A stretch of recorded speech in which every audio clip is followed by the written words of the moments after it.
Good morning, good afternoon, I guess, to all of you. Namaskaram. It's wonderful to be in Karnataka, and we are, as you know, at the early stages of a very important election campaign, with the elections due in about a month's time. A lot of us have been gearing up to try and get the message of the Congress party across to the voters of the state. I have yesterday addressed a large gathering of first-time voters. I was both interested and concerned to see how the youth of the state are facing the elections, what their concerns are about the accountability of politicians once the election is over, right down to some concern about whether taxpayers' money is being well spent for the services that the state government should be providing, and they certainly seem to have doubts about that. All of this was very interesting. This morning, I had a meeting with a whole collection of teachers, and the teachers' own concerns about the new education policy and the way in which education should be implemented in the state are also very important for us to hear. Today I'm with you. I'm going to carry on with some more campaign events later. Abhishek Dutt, our AICC Secretary, has some plans for me today and tomorrow. I'm also campaigning for Krishna Gowda, a good friend, and I campaigned for him 5 years ago as well, with good results, and I'm looking forward to the same here. I would say that our message is very simple. We have seen, unfortunately, over 4 years now of rather bad governance in the state of Karnataka. And when there is bad governance and there is nothing to see, the people inevitably wonder what they need the government for. There are essential needs of the people that are not being met, and the Congress party has already come out with a number of very specific pledges to fulfill those needs. Whether it is ensuring that unemployed graduates and unemployed diploma holders should get some support from the state so they can live with self-respect while they search for jobs, whether it is giving honor to the Grihalakshmis, the homemakers of our states, so that they can again have some compensation for their unpaid labor to keep our society strong and together, whether it is pledging to improve the infrastructure of Bangalore, which used to be the pride of Karnataka and of India, but which is now becoming an embarrassment, with, as you know, the World Global Livability Index, which used to rank Bangalore as the most livable city in India, now ranks it as the least livable city of all the cities in the world that they rank. Similarly, the TomTom Traffic Index says that we are the most congested city in Bangalore of all the cities. And Janagraha says that urban governance is worst in Bangalore. So you're looking at objective, non-political indices, and they're all showing a lack of seriousness when it comes to urban governance. So whether it's state level governance, whether it's urban level governance, we feel that there are serious deficiencies that a Congress government is ready and prepared to tackle. I think the people in the state are tired of 40% commission. What they want is 100% commitment, and that's what we will give. 100% commitment to the well-being of the people of Karnataka. And I, with those words, will stop and take your questions. I think my colleagues here are very well acquainted with the problems and issues of the state, and I'm sure that they will be here in a position to answer any additional issues as well. But I'm here to take your questions. Floor is yours.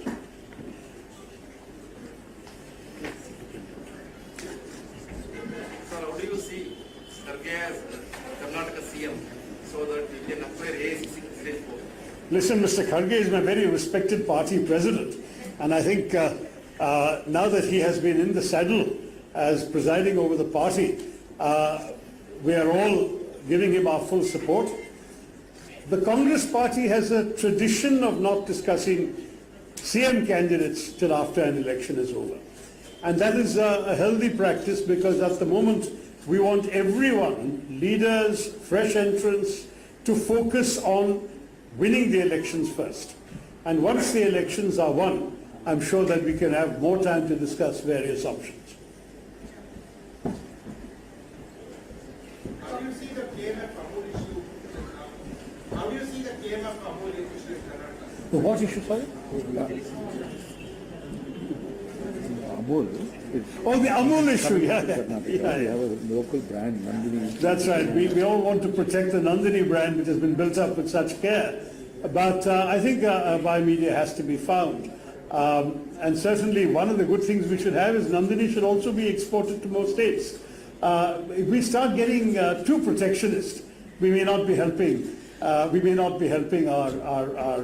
national economy. But at the same time, I understand the concerns of those who are working in Karnataka, who are, after all, contributing to the success and quality of the Nandini brand. And we have to take their needs into account as well. But I think that this is a matter which the government seems to be squirming about instead of having a clear vision. Let them find a way forward. Yeah. If I may jump in, my late uncle M.V. Krishnappa set up Bangalore Dairy and the Karnataka Milk Federation. Karnataka has seen under the BJP the loss of multiple local brands. The State Bank of Mysore doesn't exist anymore. Vijaya Bank, Syndicate Bank, all of these have been merged with Bank of Baroda, Canara Bank. All sorts of things are happening. Mr. Amit Shah has taken over as Minister for Cooperation, and in the process he is busy taking over and manipulating the cooperative sector, and we are very worried that Nandini and the KMF organization is under threat. Well, every one of us in Karnataka, in the Karnataka Congress, while we respect competition and markets, we will do our utmost to ensure that Nandini continues to prevail, continues to dominate, and that we will not let Amul come and take over and sweep us under the carpet in Karnataka. There's a robust answer for you. Yeah. How do you see in Karnataka, it is possible that the Congress is getting a lot of votes from the BJP? Yes, I've been seeing the numbers. Across the country, there seems to be this perception that is being built that the BJP is welcoming many leaders from the Congress, including somebody like Mary Lansman, who looks up to you as a mentor. How do you believe that that perception is denting the Congress's campaign in Karnataka? Well, if you look at the Karnataka situation, I see 5 MLAs, 2 MLCs, 11 former MLAs, 4 former MLCs, and 1 former MP have all joined the Congress literally in the last few months and weeks. So it does suggest that people from other parties are seeing the Congress as the inevitable victorious party in Karnataka. I must say that I'm disappointed with a couple of the people you mentioned joining the BJP for the simple reason that I know them to be secular-minded individuals, and I don't think they will find a welcoming home in a party that is fundamentally committed, unfortunately, to a particularly communal agenda. And therefore, I think they've made a mistake. I'm therefore disappointed and not hesitating to conceal that. There may be dissatisfactions, often related to individual feelings of frustration or of aspirations thwarted. I think every individual has a right to pursue their own political dreams, and I have no problem with that. But I do have a problem when people go to an ideology that is the opposite of what they have always practiced and what they've always believed in. You know, I am not saying that no one has a right to leave a party, to change their mind. As I said, we have welcomed many in Karnataka recently. They have the right to change their mind, but there must be some principles. I've always said, what is politics about? Politics is about a vision of a better society. We are working for our idea of a better India, and that means we have certain principles, certain values that we stand by. Now, we can take our commitments to another party that shares the same values and principles. But how can we go to a party that has the opposite set of values and principles? That I find difficult to understand, and that's where my disappointment with some of the people you mentioned who have gone to the dark side, as one might say, is I think they will sadly have to repent their choices as they see how they are treated in their new home. They will not be treated as they are perhaps expecting to be. Does that impact your campaign in Karnataka? Do you believe it does? So I think in Karnataka, every indication we are getting is that people are looking with great hope and optimism towards the Congress. I've only been here 2 days and talked to voters, but there's quite a cross-section of people, from people at a place like the Bangalore Club to the first-time voters I met yesterday, to the teachers, very often from rather modest schools that I spoke to this morning. I get the sentiment Is there a crisis going on here?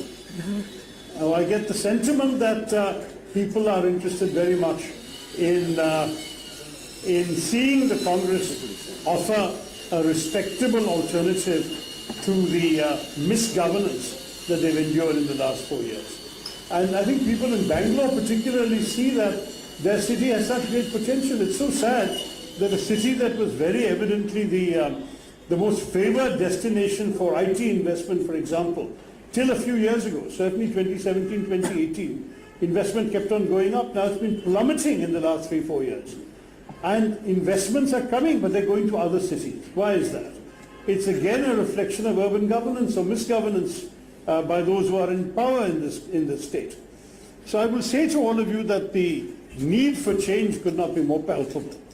And I think cutting across the cross-section of society, we are expecting to see a very good result in this election. So what's your prediction? Because Pawar said Karnataka is very hopeful state for Congress party. Yeah. I think Karnataka is a very hopeful state. I think personally it's not my job to come up with numbers. I know one or two of my senior colleagues here have mentioned numbers. I think you can quote their numbers. For me, what is important is that we get across the majority mark. Because sadly we have seen in the past that the BJP, with their rather disgraceful Operation Kamala and their Operation Lotus in other states, have subverted the popular mandate. And that should not be allowed to happen again. So my request to the people of Karnataka is, give us a clear majority so that we can stop in advance the machinations of those who want to try and play that kind of game as they did last time. Yeah. So the Congress party has released its second list recently, Yeah. and a section of the Muslim community is quite upset with the Congress party because they say that the Congress party has used them and in the name of secularism hasn't given them adequate representation. I think there's still some tickets to be issued, so let's wait and see how it all works out. My own view is that the Congress party sees itself as a natural home for Muslim politicians, Muslim voters, the same for Christians, the same for other minorities, because we don't discriminate amongst communities. What we are seeing, sadly, for the first time in the history of independent India, is a ruling party at the center that doesn't have a single Muslim MLA, a single Muslim MP anywhere in the country, and in neither House of Parliament. That is an unprecedented and somewhat shame-making record, because we've always been proud of the fact that whoever ruled this country, the diversity of this country was sought to be represented in the government. That is sadly no longer the case. We have today a government without anybody in the ruling party from that community. By contrast, if you look at the representation of minorities in the Congress list, we may have a modest number of MPs, but everyone is represented. And that's the spirit in which we intend to approach the challenges in Karnataka and in other states. Sir, how can Congress party can capitalize on Rahul Gandhi's disqualification issue since he's attending Well, there's a lot of public sympathy about this, and many people feel this disqualification was completely unfair, that to give him the maximum permissible sentence for a rather trivial offense, and then to ensure that sentence is the minimum required for disqualification. And then the disqualification, as you know, under the Supreme Court ruling, is 2 years plus a further 6. That would be very unjust. I've often asked a number of voters who are not Congress voters, I've said, put aside whether you want to vote for Congress or not, put aside whether you like Rahul Gandhi or not. In any democracy, do you want a situation where the principal leader of the major opposition party is silenced for 8 years, who is not able to raise his voice in Parliament for 8 years, is going to be imprisoned for 2? Is that good for democracy, just objectively? And I must say, even some BJP voters have said to me, it's not fair, it's bad for democracy. So the public sympathy is widely there, and we have conducted protests in every district of the country when that decision came out. We are appealing, and we are hoping that the judicial process will correct it. So if not, definitely this is going to be made an issue, because it is being seen by many in the public as an unfair attempt to silence a voice of the opposition, a major voice of the opposition. Vote back even in Karnataka elections? I think even in the Karnataka election, this issue is a live one. Look, we understand that in a state election, there will be state issues first and foremost. and we are going to raise the state issues first and foremost. But some national issues are bound to come up because Karnataka is a politically aware state, especially in the urban areas. There is a lot of consciousness of national issues, whether it's issues of crony capitalism that Rahul Gandhi has been raising, whether it is Rahul Gandhi's own disqualification, whether it is issues of national security, including what the Chinese are doing at our borders. As you know, a few soldiers from Karnataka are serving in dangerous conditions along the border with China, so every Kannadiga is also concerned about national security. All of these issues cannot be excluded, but our focus now is on Karnataka. And though we will mention other issues, right now we are trying to give Karnataka a better government and a more effective government to solve the problems of the people of the state. Little louder. The biggest ticket suspense right now is Siddaramaiah. So will he be given the ticket from Kola? Well, that's exactly the kind of question I'm in no position to answer. I think we'll have to wait and see what the decision is from the party. A decision has to be made, but it will be made after due consultations. You want it very quickly, but we have to wait and see when the party can do it for you.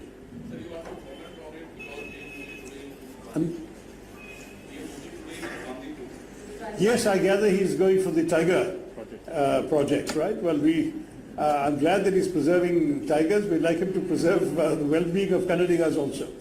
But we are all in favor of pride tigers, so no negative words on that. You know, everyone knows that Project Tiger was initiated by Indira Gandhi. There was no tiger conservation in this country before Indira Gandhi brought in Project Tiger, and a lot of the achievements in preserving the tigers, increasing their number in this country and so on, were kept by the Congress government but continued by every other government. So I don't want to make politics over animals. I would say that we criticize the Prime Minister for lots of things, but we definitely have very good grounds to criticize his party in this state for what they have failed to do for the people of Karnataka, and I'll keep the focus on that. So, if you get a mandate, do you expect a clash between D.K. Shivakumar and Siddaramaiah? Look, I think both of them have spoken very clearly about the fact that they are united in fighting this election. The truth is that, it is entirely normal in any party's politics for individuals to have exceptional personal qualities, professional abilities, and political aspirations. So let's not be surprised that these things exist. But at the end of the day, whenever Congress has won an election, Congress has formed a government, one person has become chief minister, and the world has moved on. And I can tell you that at some point, this will happen here also. Let us now focus on the fact that a united party is fighting in the election unitedly. And we are all here to support a very strong Congress performance. You will find everyone coming. You will certainly see Rahul Gandhi coming. You will see leaders from across our country from the Congress party coming to show their support here, because we really believe very passionately that this is a winnable election, and what is more, it's in the interest of the people of Karnataka that this misgovernance be ended. Mr. Tharoor, in view of 2024 election, how is Congress going to take on both the opposition parties? We have seen many opposition parties associated with Congress, but Mamata Banerjee, KCR, Jagan Reddy, how are you going to take them on board? No, look, it's very clear that one of the interesting sidelights, one of the side benefits of the BJP's overreach, or the government's gloating over Rahul Gandhi's disqualification, is that they have provoked a remarkable degree of opposition unity. We have seen half a dozen chief ministers in states where they are opposed to the Congress party, where Congress party is seen by their parties as a rival in their state. We have seen half a dozen chief ministers openly supporting Congress and Rahul Gandhi on this issue. Arvind Kejriwal in Delhi, Aam Aadmi Party. Akhilesh Yadav, Samajwadi in UP. Mamata Banerjee in Bengal. Pinarayi Vijayan in Kerala. KCR in Telangana. All of them have officially come out and said on this issue with the Congress. In fact, the CPM went so far as to say in Kerala, we're not supporting Rahul Gandhi or the Congress, we're supporting democracy. And I said, that's fine, because we are also fighting for democracy. It's the rights of Democrats that we want to preserve. But in the process, if the BJP creates a more propitious ground, a more favorable ground for us to explore stronger opposition unity, that is a good thing. You may have seen Mr. Kharge telephoned a few opposition leaders just 2 days ago to say, let's talk about opposition unity. I think his calls are going to continue to other opposition leaders. And I think, very frankly, everyone understands the logic of opposition unity. If we are able to find agreement on common minimum program and principles, why should we not have a system where we don't divide the votes? The BJP won 2014 with 31%. They won 2019 with 37%. That means in both elections, a majority voted for other parties. But if you look at our parliament today, there are 36 parties in parliament. So the 63% who didn't vote for BJP voted for 35 other parties. Now some of those 35 other parties, instead of dividing each other's vote, are able to come together in those constituencies where it's very clear that only one of them stands a chance of winning. Wouldn't that be healthy for our democracy? Wouldn't it be in the interest of the country if a formidable opposition was able to take on a formidable government ruling party? See, we in our democracy should not be surrendering an election without a fight. And I think dividing the opposition is going to be against the interests of the people of India. How do you view Mr. Sharad Pawar's defense of Adani, especially when Mr. Rahul Gandhi has been categorical in his... I think that the fact is that every opposition party has their views on every issue. I would say that we would search for common ground on the maximum number of issues possible. Don't forget that Mr. Sharad Pawar's party has been with us in Parliament, in the decisions made in the Parliament coordination, in the march to Vijay Chowk that we all undertook when Parliament finally adjourned on the 6th of April. They were there marching with us to Vijay Chowk. So it's not as if they are breaking away from opposition unity. On one issue they have a different view. Similarly, we've made it very clear that we don't always agree with Shiv Sena, and Shiv Sena has agreed with us that they don't always agree with us on some issues. But that doesn't mean we can't cooperate in a very strong and effective opposition alliance in Maharashtra. So my own view is a broad common minimum program was the formula that succeeded in UPA. And in the first term, even the communists who were opposed to us at that time in both Kerala and Bengal and Tripura, at that time, they supported the central government of the UPA from the outside, but they supported us. So if you can find the areas of common ground, support should be possible.